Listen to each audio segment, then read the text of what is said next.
दोस्तों पुराने दौर के अंदर जब कोई पैगाम एक ही वक्त में बहुत ज़्यादा लोगों तक पहुंचाया जाना होता था तो आम तौर पे शहर या कस्बे या गांव के किसी ऊंचे मुकाम पे चढ़ के ढोल बजाया जाता था और उस पैगाम की मनादी करवाई जाती थी। जी हाँ, मैं आपसे बात करना चाह रहा हूँ ग्राफिक डिज़ाइन की हिस्ट्री के हवाले से।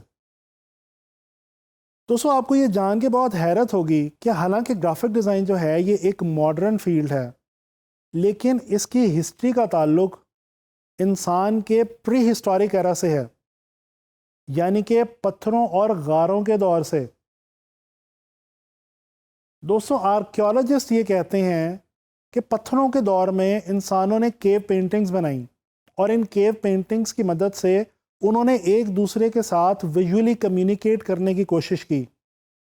इन पेंटिंग्स के अंदर अगर गौर किया जाए तो इनके जो टॉपिक्स हुआ करते थे वो या तो फूड हुआ करते थे या शेल्टर और या फिर हंटिंग, यानी कि वो तमाम चीज़ें जो उस वक्त के इंसान की बेसिक ज़रूरियात थीं।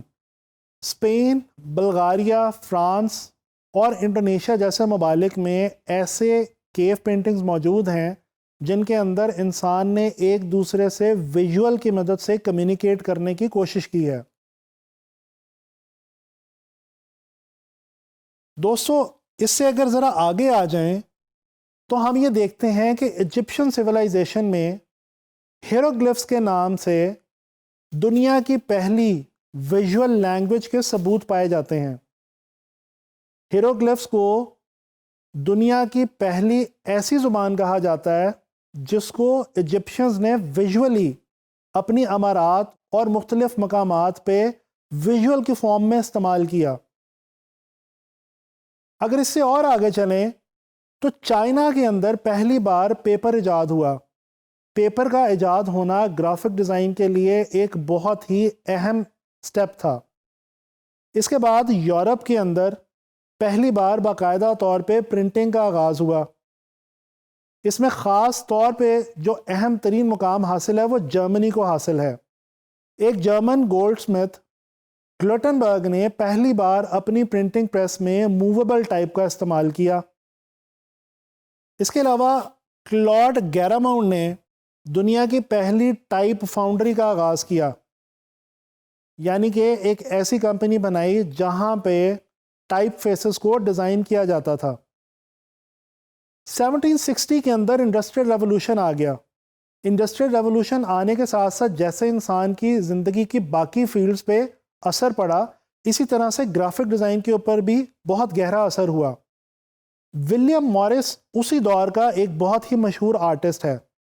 उसने इसी दौर के अंदर पहली डेकोरेशन फर्म का आगाज़ किया जहां पे वो मुख्तलिफ डेकोरेटिव डिज़ाइन अपने क्लाइंट्स के लिए बनाया करता था। इसके बाद दुनिया की जो पहली एडवर्टाइजिंग एजेंसी मार्ज़ वजूद में आई उसका नाम NW आयर एंड सन्स था। दोस्तों ग्राफिक डिज़ाइन की हिस्ट्री में एक बहुत ही अहम मुकाम फर्स्ट वर्ल्ड वॉर और सेकेंड वर्ल्ड वॉर का भी हासिल है।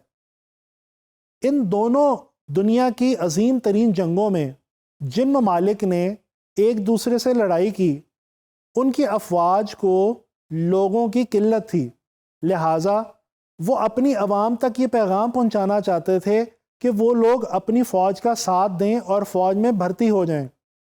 इस मकसद के लिए उस दौर में उन ममालिक की फ़ौजों ने वॉर प्रोपेगेंडा पोस्टर्स बनाए और उस दौर में इन पोस्टर्स को जहाज़ों की मदद से गिराया जाता था ताकि लोगों तक ये पैगाम आसानी के साथ एक ही वक्त में पहुंचाया जा सके। पॉल रैंड दुनिया का वो पहला डिज़ाइनर है जिसने डिज़ाइन के बारे में पहली किताब लिखी जिसका टाइटल था थॉट्स ऑन डिज़ाइन। दोस्तों इससे आगे चल के देखें तो स्टीव जॉब्स ने जब मैक की बुनियाद रखी और पहला मैक सिस्टम इंट्रोड्यूस करवाया तो उसके अंदर पहली बार यूज़र इंटरफेस ग्राफिक्स की मदद से इंट्रोड्यूस करवाया गया जिसको बिट मैक ग्राफिक्स भी कहा जाता है।